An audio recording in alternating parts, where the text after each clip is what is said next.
Assalamualaikum warahmatullahi wabarakatuh. Alhamdulillah, salatu wassalamu ala rasulillah Sayyidina Muhammad bin Abdillah. La hawla wa la quwata illa billah. Ilahi anta maqsudi wa ridha wa matlubi atina mahabbata wa ma'rifataka. Subhanaka la ilma lana illa ma 'allamtana innaka antal alimul hakim. Allahumma shalli ala nabiyina Sayyidina Muhammadin wa ala alihi wasallam. Allah Ta'ala biyadil karim wa billahi minasyaitonir rajim. Bismillahirrahmanirrahim. Walladzina ja'u min ba'dihim yaquluna rabbana ighfir lana wa li ikhwanina alladzina sabaquna bil iman. Al-Mukarramun, para masyayikh, para kiai, para dosen, dan khusus para pemateri dan moderator. Alhamdulillah, saya ingin membicarakan Kiai Haji Ahmad Sanusi ini nampaknya terlalu luas kalau dibicarakan cukup 10 menit hanya testimoni saya. Testimoni itu adalah kesaksian saya sebagai pembelajar sejarah, sekaligus saya sebagai tim TP2GD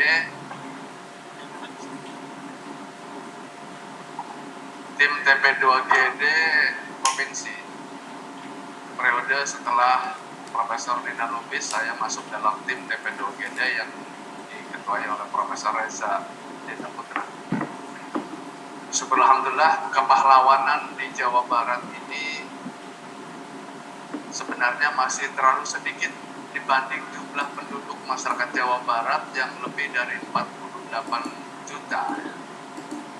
Jumlah pahlawanan di Padang, Sumatera Barat, jumlah kepahlawanan di Jawa Timur itu sudah luar biasa banyak yang diusulkan, tetapi di Jawa Barat itu masih kurang.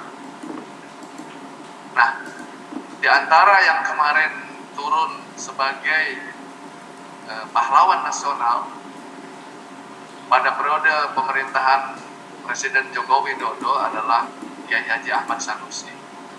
Beliau ini sudah diusulkan sejak tahun 2018. Ya, 2008 kemudian diperbaiki lagi, kemudian alhamdulillah turun pada November 2022 berkaitan dengan Hari Santri. Jadi sebenarnya kepahlawanan beliau ini saya beri gelar beliau sebagai pahlawan keagamaan dan kebangsaan. Beliau inilah sosok ulama yang betul-betul sebagai alim alamah,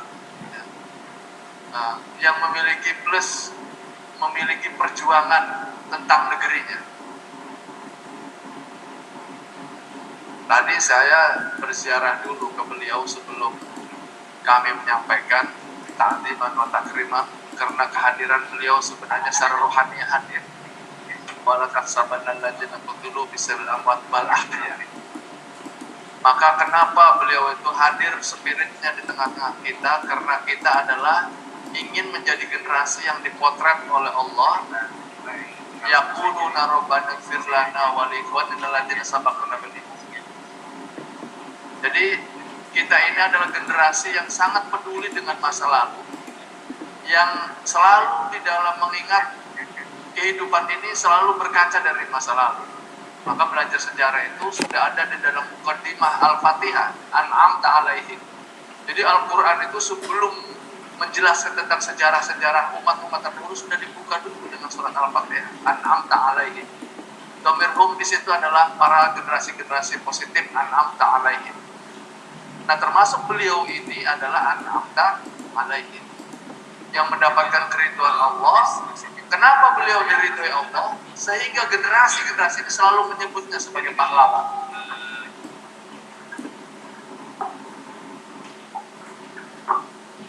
Nah, inspirasi kita terhadap kepahlawanan ini, beliau sebagai pahlawan keagamaan dan kebangsaan,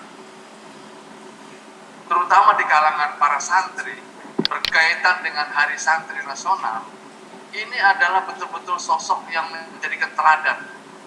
Beliau ini sebagai alim alama yang menuliskan ilmu agama dengan bahasa kaumnya.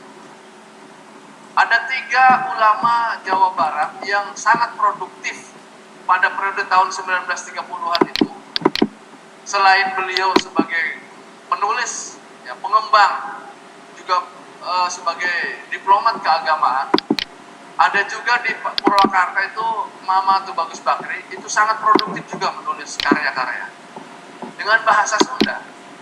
Judulnya sangat Sunda, Campakan Nilaga misalnya, kan, dari bab tersendiri dalam kitab Ihya, Kitabul Ma'is, ya. Kemudian dari Mama Pagelaran Kiai Muhyiddin, itu juga dari tradisi pesantren yang sangat produktif juga menulis, itu lebih dari 30. Kalau Mama Sanusi ini di atas ratusan, 124 yang sudah terkodifikasi, tetapi masih ada ratusan naskah yang belum, 400-an yang belum selesai. Maka tugas kita, nah ini adalah sosok teladan di dalam menginspirasi kita generasi muda ini, bahwa ilmu agama itu harus diturunkan di dalam bahasa kaumnya. Beliau merespon tentang situasi keagamaan, persoalan-persoalan tentang fikih, ya, persoalan tentang tasawuf, tentang ilmu kalam. Meskipun beliau mengutip dari kitab-kitab Turos yang utama, tetapi sudah disaring dengan bahasa-bahasa orang Sukabumi. Nah inilah bagaimana beliau itu mengemas, ya, bahasa-bahasa yang berat di dalam kitab-kitab Turos itu dengan bahasa-bahasa yang mudah dicerna untuk kaumnya. Bilisani kaumihim ini adalah bagaimana beliau mentransfer ilmu-ilmu yang berat dari kitab-kitab Turos diterjemahkan di dalam bahasa Sunda, kemudian juga di dalam pola-pola yang bisa orang mudah mencernanya. Ini kelebihan beliau di dalam pahlawan keagamaan. Karya-karya beliau dengan bahasa Sunda, ada juga bahasa Melayu. Ini menandakan betapa beliau itu bisa mengerti tentang logika-logika bahasa yang agar disampaikan pada kaum. Ini strategi beliau di dalam mencerdaskan keagamaan anak-anak bangsa. Kehadiran beliau mempermudah di dalam pengajaran ilmu agama dalam kitab-kitab yang berat-berat itu di dalam diturunkan dalam tulisan-tulisan. Sehingga murid-murid beliau, termasuk saya juga sebenarnya ini mengambil tabaruk dari beliau. Salah satu murid-murid yang terkenal tadi yang sudah disebutkan oleh pengarsa dengan Sunandi ini, Sunandi, itu kakek saya yang dari Sumedang di pesantren Falahiyah, itu pesantren kesini juga, Mama Gunung Puluh. Termasuk mama guru saya dalam dunia rohani, ya, Aba Anom, itu juga tabaruk belajar di sini, belajar ke sini, belajar agama. Karena beliau keliling pesantren di Cianjur, Sukabumi, termasuk beliau ke sini. Ini sanad-sanad ulama besar, melahirkan ulama besar lagi. Karena ilmu yang diturunkan itu dengan keikhlasan, ya, ikhlas itu adalah memang murni dari keagamaan, ya. Jadi diturunkan dari guru yang ikhlas, diterima oleh murid yang ikhlas, akan melahirkan ilmu yang bermanfaat. Maka ini poros keilmuan keagamaan ini, ya, tazkiyatun nufusnya harus dikembangkan. Maka beliau menulis juga tentang kitab tasawuf. Di situ tentang mengatur hati dan sebagainya. Meskipun beliau tidak menurunkan ijazah thoriqoh, mungkin, tapi beliau pengamal thoriqoh. Saya yakin itu, karena di dalam pola-pola pengajaran Ifatul Adiyah yang beliau sarikan itu adalah betul-betul seperti mendalami betul, merasakan gitu. Dengan hadirnya zikir sir, ya, itu wah, berarti beliau sudah merasakan. Karena beliau berguru dari ulama-ulama yang utama juga di Timur Tengah. Ini yang disebut lokal genius itu adalah orang yang keluar dari kampung halamannya, kemudian menimba ilmu selain di lingkungannya, kemudian dimatangkan di Timur Tengah, berguru pada ulama-ulama yang muktamad, kemudian menurunkan ilmu untuk kaumnya, minimal di Sukabumi, sehingga melahirkan pesantren-pesantren berikutnya yang tadi sudah disebutkan oleh Pak Munandi. Nah, di luar Sukabumi ini banyak juga jaringannya, termasuk Mama Khoer, ya, Khoer Afandi yang mengembangkan Al-Huda itu berkembang dari sanad ilmu dari sini. Nah, ini yang disebut ilmu sanad yang jaringan ulama itu adalah talaki, ada pertemuan wajah dengan wajah murid-guru dan guru murid. Sehingga hari ini kita dihadapkan dengan limpahan informasi ilmu Google itu, ini harus dikonfirmasi dengan guru. Nah, jadi kita jangan belajar agama lewat Google saja. Google itu untuk melengkapi saja. Tetap agama itu harus ada gurunya. Ingat nasihat Rasulullah SAW kepada Ibnu Umar, ya Ibnu Umar, dinukum fahuwa damukum walahmukum pandur aman takhuda. Ya. Wahai Ibnu Umar, perhatikan agamamu. Karena agamamu itu darah daging. Kau ambil dari mana darah dagingmu itu? Jadi agama ini harus mengambil sanad guru yang tadi dikatakan oleh Prof. Najib. Itu sangat penting, agama itu harus bersanad ke agama. Makanya pendidikan pesantren itu adalah talaki. Ada pertemuan guru dan murid. Ambillah ilmu agama dari orang yang istiqomah. Jangan kau ambil ilmu agama dari orang yang melenceng, orang-orang yang tidak istiqomah dalam beragama. Maka ciri keulamaan yang istiqomah itu adalah akan melahirkan ulama-ulama juga. Nah, ini adalah rahasia di balik keagamaan itu, ada ilmu yang diturunkan oleh ulama dan dengan cara ikhlas. Makanya kitab ta'lim itu adalah sebagai format bagaimana mencetak ilmu agama supaya barokah. Karena dalam ta'lim itu adalah format keagamaan di dalam pola pengajarannya. Makanya beda anak-anak santri yang diajarkan ta'lim dengan anak pesantren yang tidak belajar ta'lim bisa dibedakan karakteristiknya. Jadi saya bisa lihat orang yang pernah belajar ta'lim dan orang yang belum. Makanya pola pendidikan keagamaan itu di pola format etik moral karena diambil dari keikhlasan itu.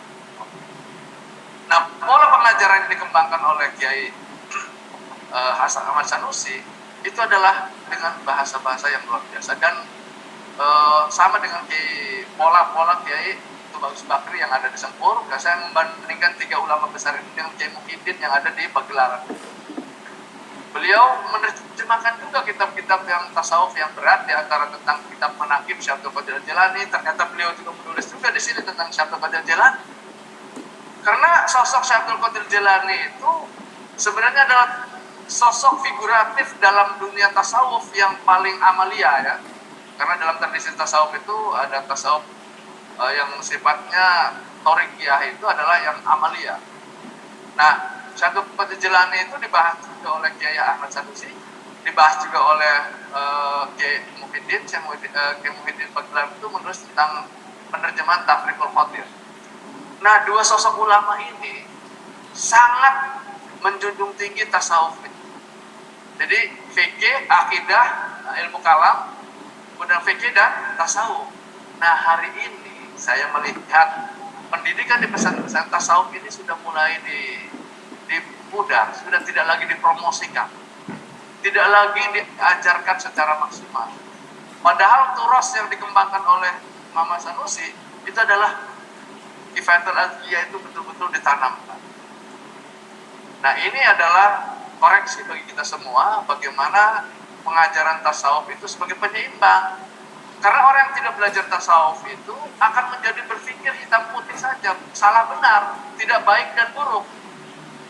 Karena yang melembutkan perasaan, yang menata jiwa itu adalah ilmu tasawuf. Nah, inilah hari ini pembelajaran di pesantren itu kurang kurikulum tasawufnya. Ya, maka ini ada perhatian kita semua bahwa inspirasi yang kita ambil dari Mama Sanusi adalah bagaimana menjadi pahlawan keagamaan itu adalah 3 dimensi itu, menguasai fan keilmuan dan mengembangkan ilmu kalam, fikih dan tasawuf. Kemudian perjuangan beliau sebagai kebangsaan. Ini kita lihat dalam sejarah tadi sudah dinyatakan bahwa perjuangan beliau selain sebagai pejuang yang sudah bergaul dengan dunia luar, ini kelebihan beliau itu adalah karena bergaul selama 5 tahun di Mekah itu bergaul dengan para tokoh-tokoh pergerakan juga. Karena Mekah itu sentral tempat bertemunya dunia Islam, jendela umat Islam.